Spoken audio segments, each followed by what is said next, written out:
ముఖ్యమంత్రి గారి రేవంత్ రెడ్డి గారి యొక్క భాష మొదటి నుండి కూడా ఇదే రకంగా మరి రాష్ట్ర ప్రజానీకాన్ని అవమానించే పరంగా రాష్ట్ర ఖ్యాతిని మరి దిగజార్చే విధంగా ముఖ్యమంత్రి గారి యొక్క వ్యవహారశీలి వారి యొక్క భాష తీరు స్పష్టంగా కనపడుతూ ఉంది. ఇంతటి సంస్కారహీనుడైన ముఖ్యమంత్రిని ఈ యొక్క రెండు తెలుగు రాష్ట్రాల చరిత్రలో గతంలో ఉమ్మడి రాష్ట్రం ఉన్నప్పుడు కూడా ఈ యొక్క తెలుగు రాష్ట్రాల చరిత్రలో ఎప్పుడు కూడా కనీ విని రీతిలో సంస్కారహీనుడైన ముఖ్యమంత్రిని మరి ఇప్పుడే చూస్తోంది సమాజం అంతా కూడా. ఇంత దుర్బుషలాట మరి వారి యొక్క పరిపాలన యొక్క వైఫల్యాలని కప్పిపుచ్చుకోవడానికి, వారి యొక్క అసమర్థతని కప్పిపుచ్చుకోవడానికి, వారి చేతగానితనాన్ని కప్పిపుచ్చుకోవడానికి ఈ రకమైన భాష వాడుతూ మరి ప్రజలకి ఏ రకమైన సంకేతం ఇస్తున్నాం మనం స్పష్టంగా చూస్తూ వస్తూ ఉన్నాం. వారి యొక్క అసమర్థత ఎలాంటిదంటే ఇప్పటికి 15 ఏళ్ళు 16 ఏళ్ళు కావస్తా ఉన్నా 6 మంత్రులని చేసుకోలేకపోతా ఉన్నాడు.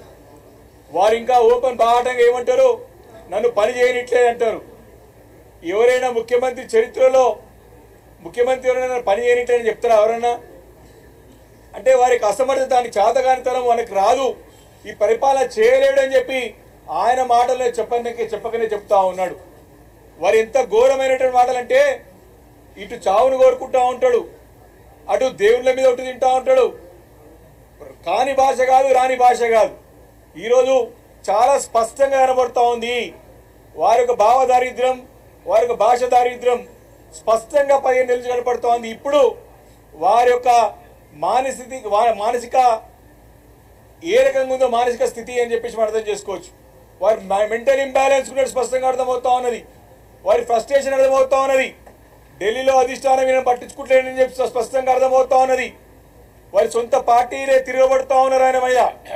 కాబట్టి ఇవన్నీ కూడా మరి తట్టుకోలేక ఆ అక్కసు మొత్తం కూడా మా పార్టీ అధినేత పైన, మా పార్టీ పైన విషం కక్కుతా ఉన్న సంగతి మనం చూస్తూ ఉన్నాం, గమనిస్తూ ఉన్నాం. దీని సర్వ సమాజం అంతా కూడా, తెలంగాణ సమాజం అంతా కూడా ముక్త కంఠంతో ఖండిస్తూ ఉన్నది. కేసీఆర్ గారి పైన మాట్లాడిన భాషని తక్షణం విరమించుకొని వారికి క్షమాపణ చెప్పాలి తప్పకుండా. లేకపోతే రాబోయే రోజుల్లో మాత్రం తప్పకుండా ప్రజల యొక్క ఆగ్రహ జ్వాలలకి గురిగా తప్పదు. ఇప్పటికే రైతాంగం కానివ్వండి, నిరుద్యోగులు కానివ్వండి, మహిళలు కానివ్వండి, దళితులు కానివ్వండి, అదేవిధంగా బలహీన వర్గాల ప్రజలు కానివ్వండి, అందరూ కూడా వీరిని తిడుతూ ఉన్నారు. ఏ రకంగా వారి గురించి మాట్లాడుతున్న స్పష్టంగా సోషల్ మీడియాలో చూస్తూ ఉన్నాం. మరి వారు మీడియా మిత్రులు మాట్లాడితే మరి నిన్న 2 పైన కేసు పెట్టి చెంచల్ కూడా జైలు పంపించాడు. మరి ముఖ్యమంత్రి మాట్లాడితే వారిని ఎవరు శిక్షించాలని చెప్పేసి ప్రశ్నిస్తూ ఉన్నాం. వారు కూడా అదే భాష మాట్లాడితే ఎవరు ప్రశ్నించాలో చూస్తూ ఉన్నాం. కాబట్టి వారు మనుషులే కాదు, ముఖ్యమంత్రిని మా అధినేత కేసీఆర్ గారినే కాదు, వారి కుటుంబానే కాదు, సాక్షాత్తు గత అసెంబ్లీలో కూడా దేవుని పేరు కూడా అపహేళన చేసే విధంగా, కాళేశ్వరం అంత పవిత్రమైన పేరుని ప్రాజెక్ట్ పెట్టుకుంటే ఆ భగవంతుని కూడా, ఆ పరమాత్మని కూడా అపహేళన చేసే విధంగా ఏదో ఒక తాగుబోతైనా మాట్లాడి అర్థం చేసుకోవచ్చు.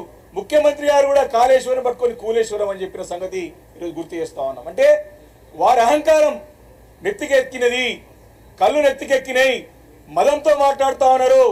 తప్పకుండా చూస్తూ ఉన్నాం. దేవుణ్ణి కూడా, దేవుని పైన ప్రమాణం తినడే కాకుండా దేవుని పేరు కూడా వాడి మరి కాళేశ్వరం అనే ఒక పవిత్రమైనటువంటి అందరూ కూడా పూజించుకునేటువంటి పరమాత్ముని యొక్క పేరు కూడా కూలేశ్వరం కానీ ఆ రోజు ఇదే సభలో ముఖ్యమంత్రి గారు మాట్లాడిన సంగతిని గుర్తు చేస్తానంటే వారి అధికార మదంతో మాట్లాడుతూ ఉన్నారు.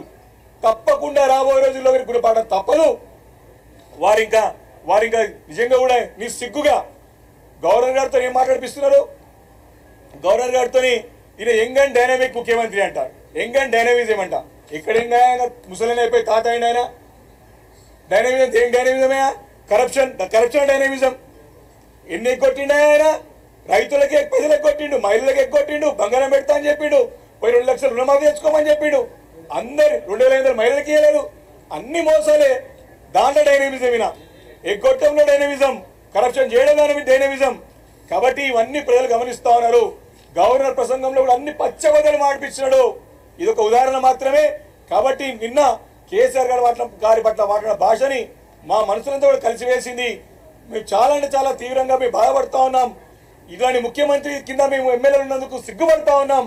తక్షణం వారు విరమించుకొని ఈ యొక్క సభని ఆ పదవి గౌరవం కాపాడాలని చెప్పేసి కూడా బీఆర్ఎస్ పార్టీ హెచ్చరిస్తా ఉంది. Thank you.